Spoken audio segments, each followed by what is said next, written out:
This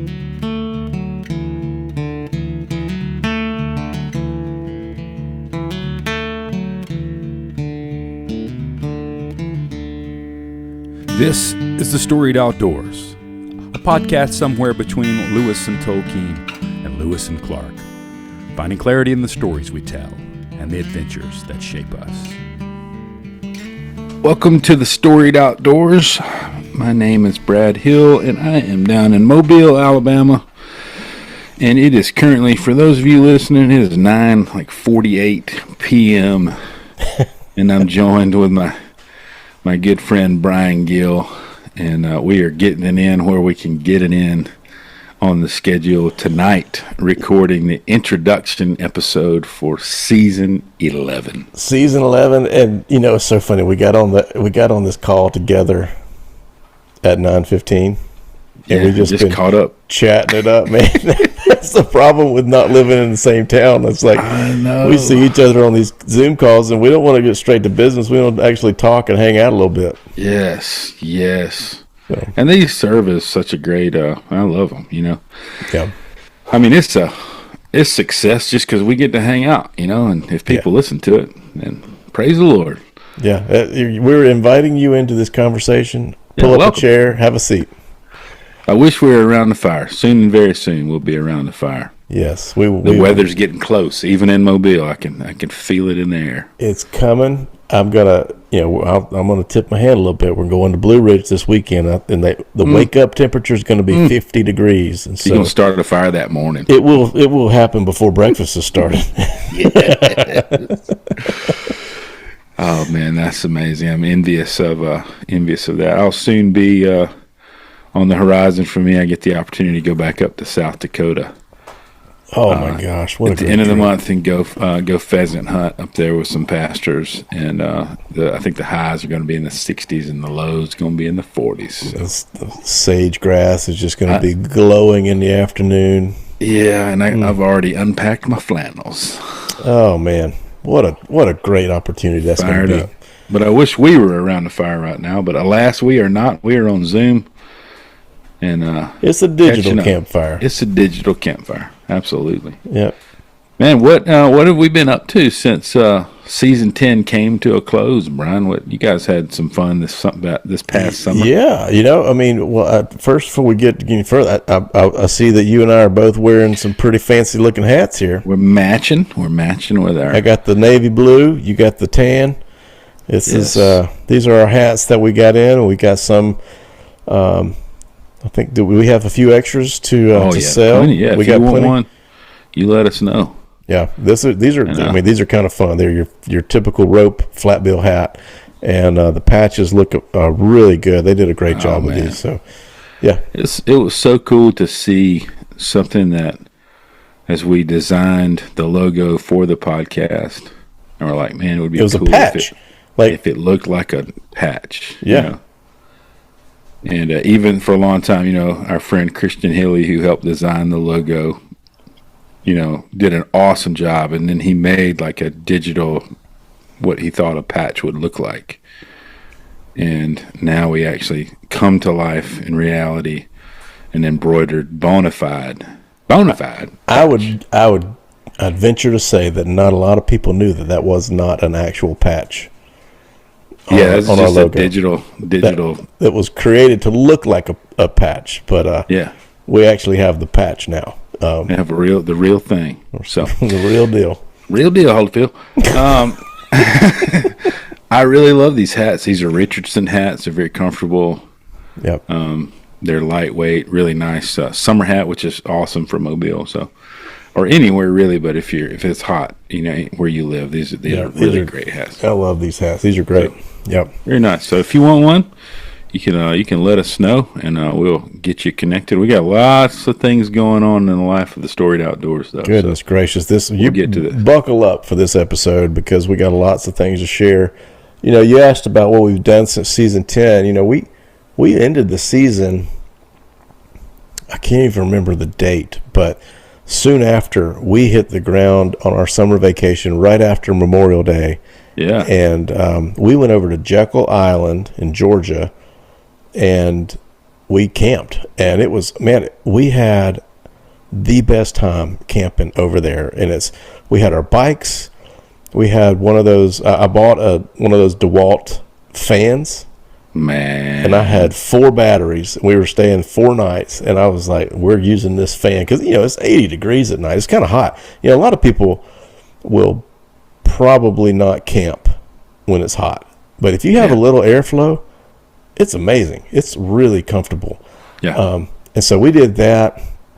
There's an amazing campground over there that's right near a bird sanctuary, which, me, I was eating that up, and we saw it, painted buntings, we saw egrets, we saw tons of different types of birds, we saw alligators, we saw dolphins. I mean, it was just an amazing trip. And then we had a chance to go over to St. Simon's Island and fish with our buddy Jay Thaw. He's the brother-in-law of Hugh Cheek, who you all know from the Storied Outdoors. He's been on with us several times. And he took me and Charles out, and we had the best time. We didn't catch a fish. The tide was really not cooperating. We had a really low tide that just stayed extra low for a long time. But we saw fish, we saw stingrays, we saw sharks, we saw dolphins, we saw all the things. Charles was just having a blast. And nothing like being out in the marsh, man. Man, it's an amazing ecosystem. Really it's just, you can't really think. It's like nothing else, because you're in this grass, and like you look around and like there's nothing around you. Like there's nobody. And you would have to have a drone to be able to see really where you were in the area. Was it similar to like places I've taken you, like on Dolphin Island? Did it have a similar feel? Very similar feel. Yes. Yeah. And the tides I would say that there may be a little bit more of a fluctuation, just because of some of the tighter places that we were going, but very similar feel. I mean, I told Jay several times, like, this feels like Dolphin Island. It was so cool, and I love that ecosystem. I love being there. You're casting 1,000 casts to these fish, but it's so hard whenever they're shallow. We just keep pushing them. They just keep going up further and further and further. But we had a blast. It was amazing. There's a water park over there. We took the kids to that. You ride your bikes everywhere, and there's the old place where it was like the hunting preserve, where you have the older buildings. That whole island, Jekyll, was built for like a hunting preserve for like the rich, like the Vanderbilts and the Rockefellers and things of that nature. And so it was pretty cool to kind of see those places. But then now, a lot of history. They're still preserving a lot of the old houses. Sarah and I have been there before and actually stayed in some of the older buildings, which was cool. But we, camping with the family was such a great experience. Yeah, that's cool. It was great. The beaches are cool. A low tide over there is so neat because the water just stretches out for 100, 200 yards, and you got a lot of beach to play with. And it was just great. The bikes, riding the bikes, kids were just free and happy, and it was great. Every time we go, we try not to use matches to strike our campfires. And so Charles and Perry were just striking away, trying to get this thing lit. And that was always a fun time. And isn't that like the greatest feeling of accomplishment? Like when you start a fire without matches or a lighter, you feel like, I can survive. I felt like I was Bear Grylls, as I put my new battery into my DeWalt fan, Yeah. Like I always have that feeling. You remember that scene from Castaway when he finally achieves fire and he's, look what I've created, fire. When he's celebrating, it's amazing. I felt like that, as we're sitting under the string lights in our hammocks, and hilarious. Oh, but it was a great trip. It's a little bit of a drive to get over there, 8 hours or so. But man, it was worth it. We're going to do it again this summer. It's going to be great. Good fun. Yep. Yeah, that's. I'd love to go over there and connect with Jay, but also with Jim Barger, because Jim lives over there. I'd love to go visit Jim Barger and see St. Simon's. we tried to get together. We were texting back and forth, and it was right when his book was kind of coming out. And so he was going up to North Carolina, I think, to drop his son off at trout camp and also do a few stops along the way for his book signing. And so cool. we couldn't make it work, but we were definitely in conversation. But yeah. Do you follow him on social media? Who, Jim? Yeah. Yeah. Man, he'll put up some of the most beautiful like video scenes of his back porch, I guess. He put up one the other day. I was like, this looks... The sunset? Was it the sunset? Yes, it was the sunset one. Oh, my goodness. I was like, that... spectacular. It looks cold, but also warm at the same time. I don't know how to describe it. It looks spectacular, dude. Yeah. But, yeah, we're hoping to... we would love to connect with them. And Jim was, giving us an open invitation when we're over there, but it just didn't work out for timing. But yeah. It was a great trip. But y'all have any campsite visitors? Man, we did. The first morning we had 2 baby raccoons. They were in this tree. So we were right next to this tree that was kind of leaning. And like I walk out of the tent real early and I look up, eye level, and these little baby raccoons, they would have fit in the palm of my hand. And like they're looking at me and they're like, whoops. Like we were supposed to be down this tree a long time ago, or up this tree a long time ago, and so you don't see me. No, you don't see me. Don't look at me. I can't see you if you can't see me. And then so I sneak back into the tent and I say, Charles, Perry, come here. And like Charles looks up at the tree and like he sees these raccoons like just above head level, and like later on he said, Daddy, I'm really sorry. I almost said a bad word whenever I saw those. I was like, I understand, buddy. It's not every day you see 2 baby raccoons. And I got some close. Yeah. So close. It was so close, and the lighting was perfect, and I got some really morning pretty light. pictures. Yeah, you did. They were coming through. You had the Spanish moss, you had the palm fronds. I mean, it was just a great lighting for this thing. And they actually just kind of hung out there because they were scared. They finally made their way down and then kind of slept off basically where our water supply was, like the little spigot, but it was kind of in some woods a little bit. And they slept there for the rest of the day. And by the next evening, they were gone. So I assumed that they found their parents and went on up a tree. I love it. I loved it, man. Yeah, we did. We went on our own little adventure. We went and I think we saw it when we were coming back years ago from the Rockies. We drove through northwest Arkansas. And I got to looking at like Bentonville and that whole little northwest corner of the Ozarks. And I was like, man, this looks really cool. And this summer we were like, let's go up there and just explore northwest Arkansas and Bentonville. And we did, and it was a very eclectic trip. We got a cabin, or I think it wasn't really a cabin. It was more like just a VRBO rental place. Yeah. Right there. Bentonville, many of you would probably know the corporate offices for Walmart are there. Yep.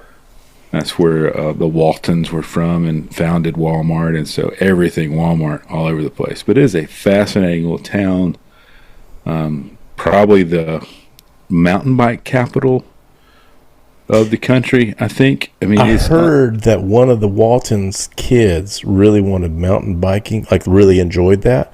Yes. And they were like, okay, well, we're going to invest in this. Yeah. They made it the mountain biking capital of the incredible. South. Yeah, there were bikes everywhere, man. I mean, there were miles and miles and miles and miles of bike trail. Insane. And, there was one cool, we went to this coffee shop that was, the only way you could get to it was by bike or by foot. And it was on basically like a greenway that went down through the heart of Bentonville and this whole little stretch that was really beautiful. And, we went to it, and it was pretty cool. We visited several different museums. One of them was the Walmart Museum, which sounds kind of cheesy, but it was actually fascinating.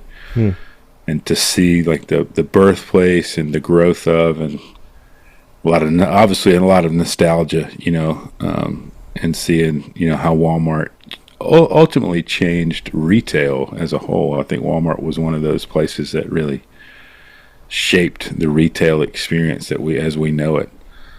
And it was the birthplace is there, and it was really fascinating to see and some of the mentality from Sam Walton and just the way that they lead their company. It was really interesting. And didn't you tell me that if you have a brand in Walmart, you have to have a headquarters there? Yeah, you have to maintain some kind of office or presence there. Office, so okay. If you're a vendor, like for Walmart, like for Alabamians, Conecuh sausage is made in Evergreen, Alabama, but it's sold in Walmart. They have to have an office in Bentonville. Just to sell it in Walmart stores. Just to be in Walmart stores. It's one of the requirements, which is pretty smart, when you think about the economics of like bringing, those companies into Bentonville, Arkansas. So it's having a profound impact on their local community there. So it's pretty cool. A lot of jobs, a lot of people. Yeah. But while we were there, there's one state park that we went to. The name of it's escaping me, but man, they had a beautiful trail and tons of, they had some waterfalls and some caves. And there was one, it was like a cave. You couldn't go down in it because I think they had bats. It had bats in it, so they had it like closed off because they didn't want you to disturb the bat habitat. But you could kind of drop down into right up next to like the entrance, and they called it the ice box because when you got down there close to it, the temperature changed by like 30 degrees. Good grief! Like it's summertime in Arkansas. It's like 85, 90 degrees, and then all of a sudden it's like 50 degrees. Golly, that was welcome. And it felt like the icebox. I mean, it was incredible. But the air coming out of there was just ice cold. So it was pretty amazing. That's awesome. But you got to see one of our former guests too, didn't you? I did, man. We caught up with Josh Spielmaker. Josh is a part of the Meat Eater crew and works on the Bear Grease podcast, which is a favorite podcast of mine. My personal listening list. I love the guys at Bear Grease and really inspired by their storytelling and the way they go about what they do. And Josh is a part of that crew. And but we had him on a while ago. It's been a while since Josh came on the podcast, and I had reached out to him because they always kind of give him grief about talking about fly fishing. And I reached out to him on Instagram. I was like, you can talk about fly fishing all you want on our podcast. we are pro fly fishing here. Pro fly. And so he did. Man, what a just delightful person to be around. That's and awesome. And it was always a standing invitation to come fishing. And so, man, I met up with him. And he has a really sweet aluminum boat with a jet drive motor on it. Nice. And it's like an outboard, like a tiller setup, but the instead of a prop, it's like a jet motor. Cool. For those rocky bottom rivers like the White River. And we put in at the base of a dam there on the White River and fished for trout one morning. And it was a lovely morning. I mean, we didn't catch a bunch of fish, but we got on a good handful. We were catching. We didn't skunk or anything, but we caught a handful of fish. Nothing, not some of the huge big fish that you see sometimes in Arkansas, which they're known for, but yeah, it was a beautiful place. It was a beautiful morning. It was cool on the water, and just had a delightful time visiting with Josh and hearing about all that they've been doing. And a good day on the water, man, get some good company, good scenery, good temperature. I mean, wow, it was everything. And so I got to catch a trout in Arkansas, and that was a lot of fun. Something I hadn't done before in a place waters I haven't fished before, and it was great, man. We just had a big time and hearing about their life and their family and all that's going on with with all of their kids, and man, just good people. That's awesome. And just encouraging to be around him. And then we got back into town, and his lovely wife met up with us, and we had a little later lunch. There's this really cool little brunch lunch restaurant right on the edge of an airstrip. And so, it's kind of, airplane, themed, restaurant. It was really cool. But you could see, like, Liam loved it because, like, airplanes were, like, taking off and landing. Oh, man. I'd have loved that. I loved it, too. You're just mesmerized by that. And so, and cool enough, one of the things Josh did for a long time is not far from there, he worked in a hangar. And one of the things he did was, like, aviation restoration. Oh, cool. And so he's worked on a lot of airplanes as far as, like, painting and upholstery and all kinds of stuff. So in aviation restoration. So he's one of those guys that he's done a lot of things, and it's really a multi-talented fellow. Oh, that's cool. But it was a great visit, and we just had a just super eclectic time. And we went to the other thing that stood out was the Crystal Bridges Art Museum is there in Bentonville, and it's one of the largest collections of American artist art. Wow. In the country. And, one of the Walton ladies spent literally $1 billion.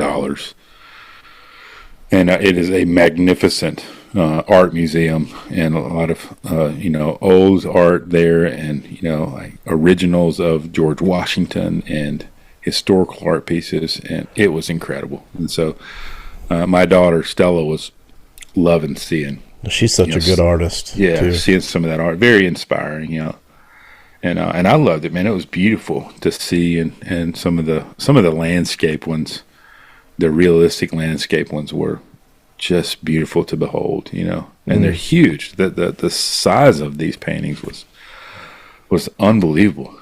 And then when you get right up on them, right close, man, you can see these brush strokes of how much it must have taken painfully long to do some of these. Beautiful works. And so then that was quite a treat. We're talking Smithsonian level, quality of art, and it's in Bentonville, Arkansas. So it was a real treat. So it was a very eclectic trip. And then something we discovered that I thought was really cool, and this is another thing of the Waltons, as far as like community investment, is there was this little archery range, and you could rent basically basic bows, bow and arrows, and had a little range set up. And, there were people that were there that were very advanced. They were shooting competition level, archery. And there were compound bows, and I got to shoot a recurve. I'd never shot a recurve before. That was kind of neat. That's cool. And it was $55 for all four of us for a couple of hours. Pretty reasonable entertainment there. Oh my goodness, and that was really, a couple of hours, pulling back, and it wasn't like the thumb release, you're pulling it back with your fingers. And so that's about all you could stand, with your fingers. Yeah, you probably wouldn't want much more than that. No. Now, if I'd have been shooting a release, it might have been different, but right. We had a good time, big time. And Paige had never shot a bow before, and Stella and Liam have never really shot a bow before, and so I don't think Sarah has either. That'd be fun to do. Trying something new, and I was like, man, this would be awesome, down in Mobile. And it was a really nice facility, very, very nice, high, these bays. I think Top Golf, kind of facility almost, but bows and arrows, Yeah.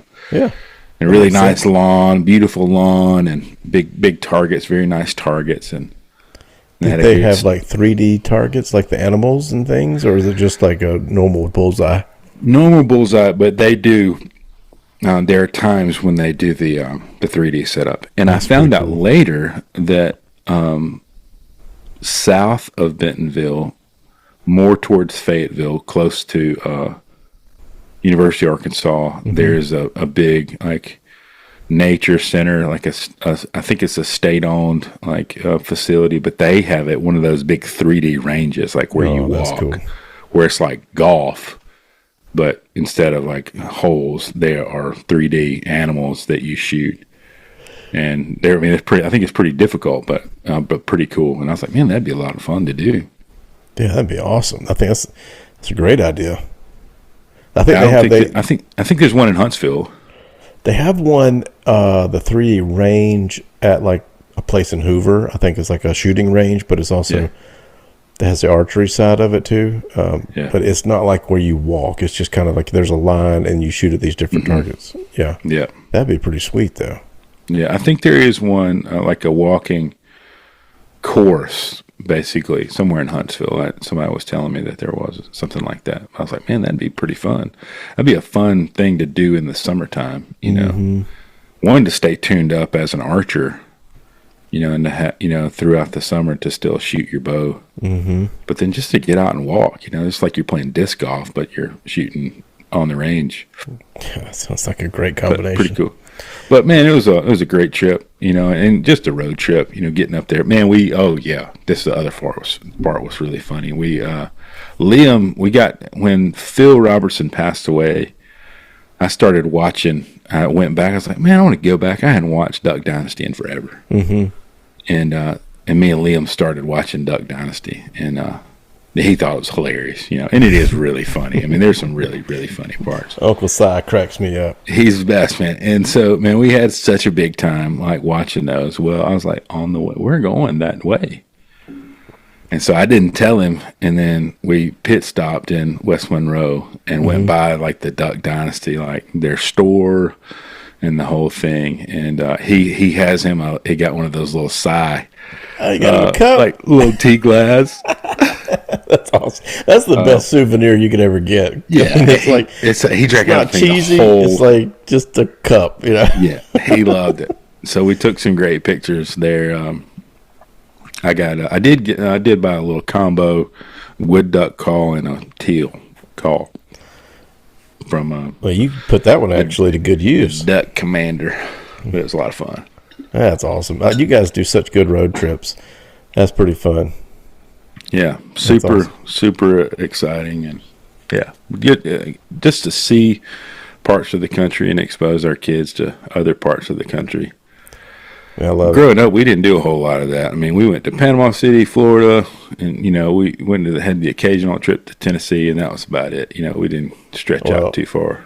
At Panama City, and I mean, we went like one time to Atlanta, and I mean, we didn't venture out too far from Eufaula. I mean, it was either Bruton, where my grandparents were, or Panama City, or Atlanta that one time. Yeah, I think we went to Disney once, but not a whole lot of like getting out there and like really seeing other parts of the country. No, I love that. I love, I was telling somebody this morning, one of my pastors, I had breakfast with him, and I was like, we're trying to do, like, if we go on a trip during summertime, we're trying to make it an adventure, If my kids, when they get older, they want to do the beach trips and everything, like a typical vacation, they can do that. But like, we're gonna go camping, we're gonna do adventures. We take a road trip, maybe go somewhere that we want to all see as a family. And so those are cool memories to me. There's nothing against going to the beach or anything like that. It's just our family has kind of chosen to do things that maybe we don't normally get to do, and that's probably more selfish than anything, because these are things that we enjoy. Yeah, for sure. Yeah, we've had a great time, and it was a great summer, and boy, it blew by fast, and the fall came in hot. Yeah. Kids getting everywhere. You got kids going every which way, and you've started doing something that I was really interested in, and you're rucking, and you're listening to books, man. You've been burning through some stuff. Yeah, I never. I tried to love running. Mm-hmm. I never could really love running, and I tried so hard and did 2 Ironmans and 3 half Ironmans. That's a pretty valiant effort, if you ask me. I really gave it a fair shake. I told somebody said, "Have you ever run a marathon?" I said, "I've run 3 marathons, and one of them was just a marathon." Yeah, the other ones had about 150, 140 extra miles with it. And I think, as I've thought about this, I don't think I was ever able to really break the deep-seated, I don't want to call it trauma, but when we played ball, we were punished with running. Dude. And so every time I go running deep down, I think I'm being punished for something. I've done something wrong. In my mind, I'm like, it wasn't me, Coach. It wasn't me. So I don't think I was ever able to really break that, if I'm real honest. And I never have really been able to really enjoy going for a run. I've seen a shirt that said, "My sport is your sport's punishment." Yeah. And I get that. Yeah. Oh, yeah. I feel You are that. correct. You are correct, sir. And so I've never been able to really overcome that. Now, I do love going for a walk. And so rucking, I've worked myself up from 10 pounds to 20 pounds. And so now I'm at 40 pounds of weight in my pack, and it feels a little more like a real world application. And so there's some things that I'd love to do, and one of those things I do want to eventually do, like a backpacking hunt, where we go hunt something in the mountains, and we're having to carry a lot of weight with us. 40 pounds is a lot of weight. Yeah, and when you think about you putting 40 pounds, you put 40 pounds into a backpack, that's a lot of gear. Yeah, and I've kind of gotten used to it, which is pretty amazing. That's awesome. Yeah, so I've been doing that, and then, of course, I never was able to listen to books while I ran, but I can listen to a lot of stuff while I'm walking. It's not as arduous as pounding the pavement. I would listen to music when I ran. Yeah. Because there was a lot of rhythm, but I never could really process a book or a podcast while I was out for a run. But I can while I'm on a walk. And so, boy, I've been listening to tons of books and tons of podcasts. And recently, I've finally gotten around to listening to Aldo Leopold's Sand County Almanac. And man, I can't believe it's taken me so long to read it. I've seen it quoted over and referenced over and over, and I'm like, I need to finally do this. I will be honest, I don't love the reader. So you're as the audio version? As an audio version, I don't love the guy reading it, but I'm pressing through it and looking for a good hard copy of it. But what a fantastic book. If you've never read that and you're an outdoorsman, it's worth your time to read. There's one section in there where he's given a history, and his history is as he's cutting through a tree, and it's the rings of a tree, as he goes through time. I love that. And that's how he's measuring time, or these rings of this tree. And so, man, just as he writes about stuff very creatively and beautifully.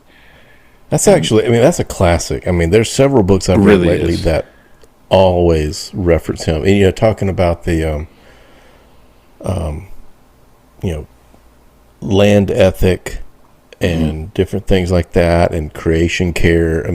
He really does a good job of painting that picture of what that really looks like. And great. I can't wait. I'm about halfway finished with that one also.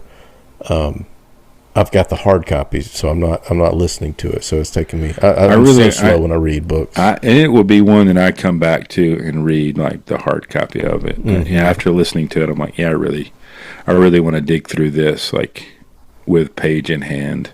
Yep.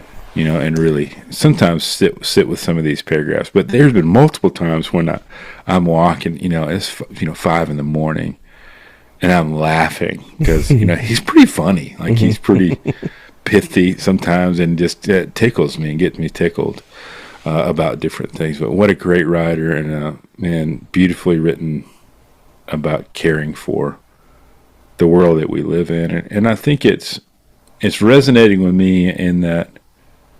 And I'm going to write more about this in an essay, but there's some family property that has been leased for a long time that now I've have access to now to be able to hunt on, and this idea of, and I think he talks about it in like Abrahamic terms of like, this land belongs to you, the land of the land of the people of Israel, their land, and less about that and more about me belonging to a place and me having a place to belong to. And so that's something I'm processing. A feeling I've never really felt before, but there is a heritage of this land that is in my family, as I've discovered, has been in my family since like the 80s, maybe 1870s. Wow. Matthew Ransom Bradford, my namesake. Great name. Yeah. They owned a big sawmill up in Dixon Mills, Alabama, and this was part of the land that sawmill had acquired over time. And my grandmother, Edith Johnson, eventually inherited, through her family line. And anyway, so now there's an opportunity for me to experience that land. So reading Sand County Almanac, really on recommendation from our buddy Hank Hershey, because I was in our text thread and I was just texting about these ideas of belonging to a land, and a land that not only belongs to me like from a legal standpoint, but that I'm connected to. You're connected deeper than just a deed. Yeah, and it's not like it felt very different than my home. That I own this home that I live in, and this is my home and in my little neighborhood. This is my little quarter acre, whatever it is. But this is very different. It felt very different for some odd reason that I can't quite pinpoint. But it was really special to walk out onto that property, and experience. Yeah, man, what a cool essay that's going to be. I'm looking forward to it. But I obviously been really inspired by the way Leopold writes, and what a great. If you haven't read a Sand County Almanac and you're an outdoorsman, I would highly recommend taking the time to go through it. It will encourage you, will challenge you, and it's very well thought out and worth the read. What about there's one you recommended to me that I went ahead and snagged and listened to. It wasn't a super long read, but it was a good one. Yeah, so it's called In the House of Tom Bombadil by C.R. Wiley. And Tom Bombadil is a character in The Lord of the Rings. And, on the surface, it's kind of really unclear as to what his role is. He's a jolly guy who's unaffected by the power of the ring, and he keeps on saying this phrase, "You're safe in the house of Tom Bombadil," and he's got these weird songs that he sings, and he's caring for his garden, and it's just like this picture of just oblivious joy. But he's also not oblivious because he knows the evils that are in the land. And it's just, I don't know, it was really cool to kind of see this guy, Wiley, dissect all of the times where you see Tom Bombadil in the Tolkien universe. And he brings in things from the Legendarium, the Silmarillion, the Lord of the Rings, and then all of these different, some of the letters that Tolkien or interviews, even some of his poems. Yeah, it's like this guy did a deep dive into Tom Bombadil, and like if you ever been curious as to who this character is, this guy makes a really cool claim at the end of the book. I don't want to spoil it, but I was pretty satisfied with the ending of this thing, and he was absolutely it was super. Oh, it was things that I had never thought of before, and insights that I'd never seen, and just I have the physical book, and like I was even reading the footnotes, and the footnotes were so packed with information, and I was telling it's good when you're reading the footnotes. Come on, it. Yeah, if you're reading the footnotes, it's like this guy. I can't get enough of this stuff. A student of mine who is the current president, Stephen, of the Outdoor Adventure Club, he lent this book to me, and I talked about it with him, and I was like, man, we could have a whole conversation over the last footnote on the last page of this book. It was just that big. And so after I returned the book to him, I ended up buying another copy from this used bookstore, that I just found it online, because I don't know if it's even in print anymore, but it's really so I ended up having to buy I haven't looked yet. Yeah, I would recommend reading it. It was fascinating. It was a short read. It's about 120 pages. And I would imagine the audio version was very short too. And it was the author that read it too. Oh, okay. Yeah, great. Yeah. So he's a pastor, and he kind of opens up the whole book saying how kind of understanding how, I guess, cynical or cautious Tolkien was around pastors, and he kind of apologized to him. Yeah, an allegory. So what he did was, as a pastor, opposed. Yeah, he's opposed to allegory, but then we got all these great allegories that we've drawn from his stuff, and so but that was fantastic. And I was doing some research on some stuff for work, and I came across this biology professor at Wheaton her name is Kristen Page, and she has written a book called The Wonders of Creation. And what it does, it kind of looks at what we can learn from stewardship from the world of Narnia and Middle Earth. And so you're looking at Lewis and Tolkien here. I mean, and whenever you bring those two guys in the same conversation, I'm like, I'm in already. Whatever you got to say, I'm going to read it. Sold. And so, I mean, I'm reading that thing right now. I'm about a quarter of the way finished, but it basically is talking about how Lewis and Tolkien had such a high view of creation care, and it came through in their writing. And as reading this fiction, it kind of helps to form our view of stewardship based on these fictional lands of Narnia and Middle Earth. And so it's fascinating. I'm really enjoying it right now. So I will probably, I'll have more to say about that at some point, probably in an essay form. But yeah, this is good stuff. Man, as you say that, I certainly think about, Treebeard as the shepherd of the forest and his disdain for Sauron's,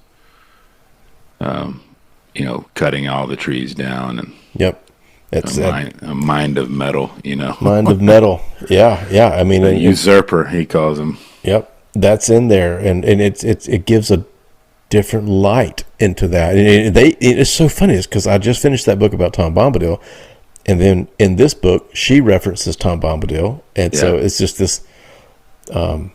It's neat to kind of read these tertiary things about these worlds that we love so much here at the Storied Outdoors, and I would recommend all three of these books that we've talked about tonight. I would highly recommend. Yeah, definitely on the Storied Outdoors reading list, if you will. Yeah, well, we should probably put these books on that webpage that you've created. Yeah, I'm definitely gonna have it marked on my to-do list to add them to the reading list. They've been such good reads and influential in our own storytelling.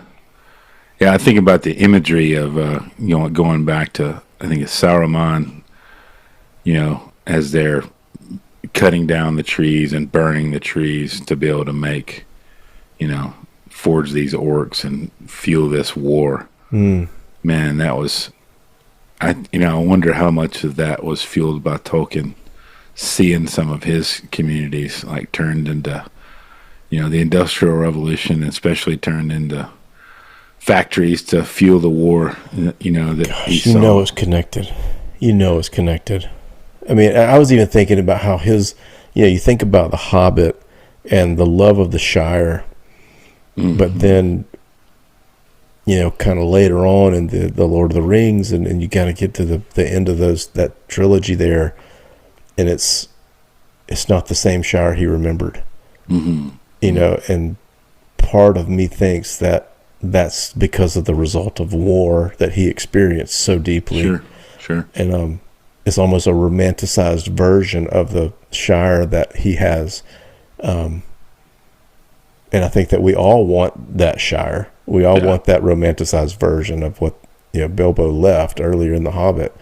But at the end, it's almost like that didn't exist anymore to Tolkien. And I think he saw some of this stuff firsthand in Europe. Yep. Well, that sounds good. I can't wait to dig into the wonders of creation. That sounds, sounds fascinating, especially from a world building storytelling standpoint too. There's a lot of goodness there. I'm sure that's there. So I look forward to reading that, man. A lot of good books out there. Man, season 11. is we got some good ones in the bag already, and then we've added something completely new. Yeah, I mean, okay, it's October 7th when we're recording this episode. We're going to drop it soon. We're already into March. If we, with everything that we've recorded, plus this new feature that we are including this year. And tell us a little bit about that. This is something that we've kind of been toying with for a couple of years to try to say, what is more content we can do? What is something that we can do that's unique, but it's also kind of scratching this itch of what we've been hoping everybody else would do. Yeah.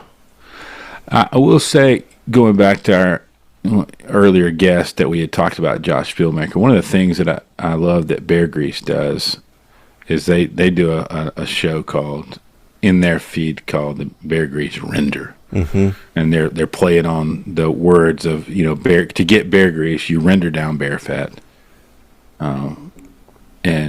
And you render it down into the bear grease. And so he does his documentary style podcast, and then they do the Bear Grease Render, where they talk about the documentary style podcast. And it dawned on me, it's like, man, that's what we're trying to get people to do, and we're not doing it. Is, a podcast somewhere between Lewis and Tolkien, Lewis and Clark, finding clarity in the stories we tell and the adventures that shape us. And we're not doing it. We're telling people to do it, but we're not doing it. And we've had these amazing conversations that we haven't even thought about doing this stuff. I know. And so, and we naturally, and sometimes at the end of the season, we would do like a season, like, wrap up, and we would talk about all these episodes. Well, and in some ways we would do this off air. Like you and I, lot of these episodes, we'll just kind of keep on chatting for another 20 minutes. And we're like, well, all right, stop recording. Yeah. And so, man, I thought, man, it would be really cool for us to, right after we would record an episode with a guest, or right after, right after we post an essay, it's for us to get together and reflect back on the conversation we just had to, like I said, find clarity in the stories we tell. We just told the story. Let's find clarity in that story. And it's been super beneficial for me because it's fresh on our minds right after we talk to people. And so there's lots of things. There's a little bit of a synergy that's happening. So as soon as we get off, off of a recording with a guest, we've been firing up another one. And we talk about what we just heard. And on the background, we're kind of taking notes, and we're thinking, okay, this is going to be good to talk about during this next reflection type interview, and or not interview, but just conversation, really. So we're kind of working in the background while these interviews are taking place. And so we've recorded a bunch of them, and we'd recorded a few of them before we'd really decided what we're going to call it. And so I did what any normal human being would do. I went to ChatGPT and said, hey, give me some titles.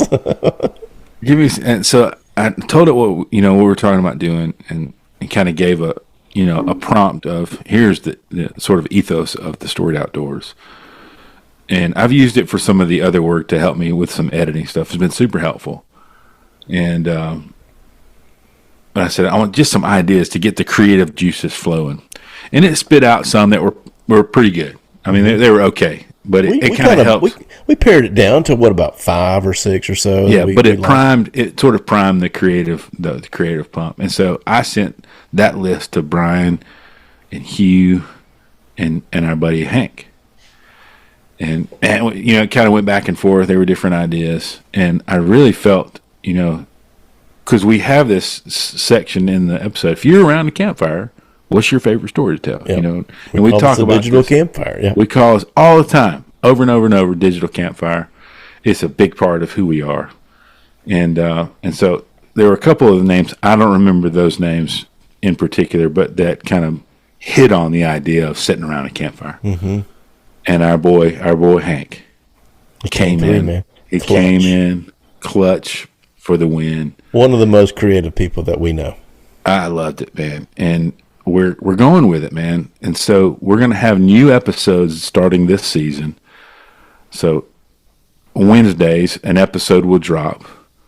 And then the next Wednesday will be an episode that we call Stoking Embers. Stoking Embers. I love it. And it makes so much sense. Some of you sit around a fire. I think some people would say there's a couple of people that sit around a fire. There are people that sit and look at the fire, and then there are people that tend the fire. And they gotta make sure logs are moved around a little bit and they're in the right place and get the fire stoked back up and going again. It's that image, man. We're sitting there. I love it. It's just a little bit of a glow on the last remaining embers, and you get that last little flame, and it's not enough to really warm you up. You're kind of getting cold around the campfire, but it's enough to light up that last little conversation. That's it. And so we're going to have some new episodes that are called Stoking Embers, where we reflect back on the interviews that we just took part in, and yeah, man, it has been so much fun for two reasons. One, it's more time that me and you get to chat because we don't always get to talk a lot. Yeah. And so it's more time for us to visit together. Yeah. And to just unpack things that we just heard. And we've had some phenomenal conversations already this year with some very unique, I realized when I was looking at the list, I was like, there are a lot of PhDs that we've talked to. We talked to some smart people. Very smart people, and I feel very unsmart. Given the list of people. But anyway, very incredible and eclectic and unique stories. And so there's just been some wonderful episodes already, and there are some wonderful ones to come, and some essays that are on the horizon that are going to be good. And so after each essay, you and I are going to unpack those essays. That's one thing I'm really looking forward to. We haven't done those yet. Yeah. And there's so much left there's so much meat left on the bone on those essays. Editing room floor. And we're able to talk about those. I think that's going to be fascinating. Yeah. So I'm fired up about that, and it's new content, so it will get us another step closer to honestly being a weekly podcast. Yeah. And may move us away from the seasons. Right. For now it's season 11, and we're excited. Yeah, what it may end up being is a season per year, with a little bit of a break before the season. But right now, I mean, we're just going to treat it like like we normally do, but it may last 52 weeks. We'll see. We haven't made any promises, but I really am excited about this piece because what it helps us to do is kind of unpack it with each other, but also bring up some things that maybe we thought about that we didn't really want to cut into the conversation. We don't ever want to interject our thoughts while the person is talking. I think that's one of the strengths of our podcast is that we just let the people talk. Yeah. And, the people that we interview, we let them go, and we don't want to interrupt with our own story. We do that sometimes, just kind of keep the thing going. But the Stoking Embers piece is where we get to really kind of flesh that out and how, what are some of the things that it really brought up to our mind. Yeah. Sometimes we dive into a little bit more scripture. Sometimes we dive into more personal reflection, some personal experiences. And I have loved this additional piece that we're adding. Me too. Well, it's putting into action the thing that we are passionate about, and that's literally finding clarity in the stories we tell and the adventures that shape us. And so these conversations certainly shaped and encouraged and challenged me in my daily life. Honestly, there are lots of things that I have picked up through all of these conversations that have been a big part of developing me as a human being. I feel like I'm a better human being as a result of having chatted with the various people that we've talked to. 100%. I mean, we get to talk to just some really great people, and our joy is that we get to share it with our listeners. Yeah. You know, a lot of these people you may not ever heard of before, but their stories are impactful, and you're seeing some amazing work that these people are doing. Some great stories. Yeah, that's really a joy for us, is to be able to share these things. Yeah, a couple of good bear stories coming up. Gosh, man, I keep thinking about, like, I can't pinpoint my favorite.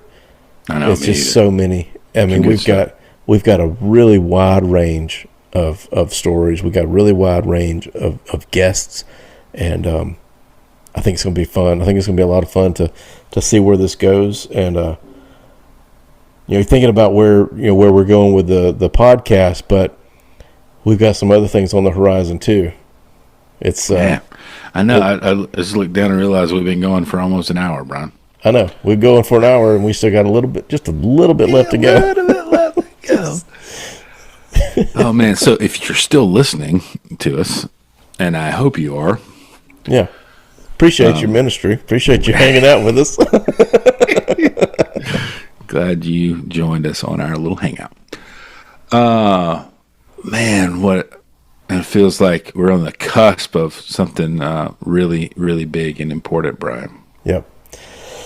Yeah. So we've been thinking about, what do we want this to be? And what do we want the Storied Outdoors to do? And we've done a really solid job of sharing stories of people over the last 5 years who have inspired us, who we hope will inspire you. But what we want to do is lean into this idea of helping people tell their own story, and to write their own story and tell their own adventures in the Storied Outdoors. And so we are making strides, and we are right on the cusp of becoming a nonprofit, a 501c3 that is going to help people to do more of this, and to help people reflect on their own lives, and really lean into that legacy that we are talking about, to leaving for our kids, and telling our own stories, and telling, helping people to reflect accurately, and giving tips on how to do that, and walking people through adventures, walking people through the writing process, and helping them to do more of what we're hoping that they would do, finding clarity in the stories that we share, and the adventures that shape us. Yeah, I'm excited about seeing it grow into telling more stories on this podcast, and seeing the podcast be supported as a nonprofit, and then through that giving back. Yep. And helping people to do the thing that we're passionate about, through telling stories, through taking groups, perhaps on a trip to experience an adventure, to write about that adventure. Yep. To eventually even publish that. There's some video projects that we're wanting to do. Yep. For our YouTube channel, that would tell some powerful stories, and it would be really the big goal is just putting out some good encouragement and life-giving stories into the world, and you guys get to be a part of helping do that.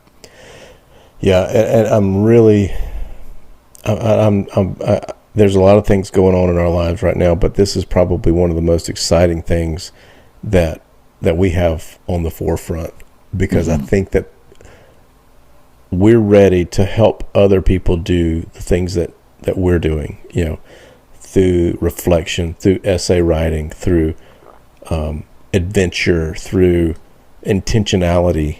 All of that is going to be us helping to try to put more and more good into the world, and help people to reflect on the adventures that they've had. And like you said, we're going to hopefully get some things published. We're going to hopefully have some books available through some of the stories that we help people write, and some of the stories that we've written, and the videos and short films and things of that nature. So it's going to be a great adventure, and we're so thankful that you're still hanging on here with us. Yeah. After 5 years, we're ramping up for the next phase, and see what it's going to bring to us. Yeah, man, I'm just insanely encouraged by the folks that listen, the people that have been a part of this, and the community that we're building, and just overwhelmingly blessed by the people that we've been able to meet, the stories that we've already been able to tell, which are incredible. I mean, we're into the 150 episodes. We broached that mark already, and so a lot to go, but a lot behind us that have been phenomenal. And really looking for opportunities to tell the stories that haven't been told yet. Yep. And this nonprofit will help us to tell the stories that haven't been told, to do more of those in person, which we would love to do. And so a nonprofit would help us to expose more good stories. Those stories that are untold stories are oftentimes the best stories that are told. And so whether it's a segment we're dreaming about, and that's things that are around the fire, like we said, we're going to have a real stoking embers around a real burning fire, and you guys will hear the crackling fire in the background, and it's not a sound effect, but it's the real thing. And to be present with people and to meet new people and to tell new stories, and then to help others tell those kinds of stories, are some of the many things that we're hoping to accomplish with the Storied Outdoors nonprofit. Yeah, we're not doing this just for me and you to have more and more of this. We're wanting to invite people into this experience. Yes. We're hoping that people who listen will want to come on these trips that we have and be a part of these writing workshops and adventures and reflection retreats and things of that nature. That this is not to do more of just me and Brad, is to expand our reach, to see who all and how many people we can show hospitality to and help them to cultivate these stories that are within them. Yeah, absolutely. Lots of big dreams, lots of excitement. There are going to be some opportunities for you as the listeners to partner with us too. So, man, keep your ears to the ground for those opportunities. Yeah, we're looking forward to that, and just hope that you all enjoy this next season. I couldn't be more excited about a season. We always say this, but it just feels like the conversations that we continue to have, we love hearing them, we love having them, and we hope that you will too. Yeah. I have found myself, I listen to them a lot because I edit them. Mm-hmm. And so I'm telling you, man, like I think I've texted you a couple of times, man, I'm really enjoying these Stoking Embers episodes. Yeah, you have almost every one of them. I was like, golly, this is so good, man. I'm so really enjoying it. So, man, it is something I have personally enjoyed listening to. And so I think if we're enjoying it, I really hope you guys enjoy it. And if you do, man, take time to leave that review. I can't express how important it is for you guys to leave a review, and to share these episodes with your friends. That grassroots sharing is so incredibly important. And so we appreciate everyone who's done that, and for everyone that listens and finds encouragement and is uplifted by these conversations in a world that is literally on fire, and the things that are going on in the world can be extremely overwhelming, and I feel that to my core in this moment. Even these conversations I find are so beneficial to my soul. Yeah. For my own well-being, and I'm thankful you guys listen to it, but these conversations have been beneficial to me personally, and I hope that they are for you.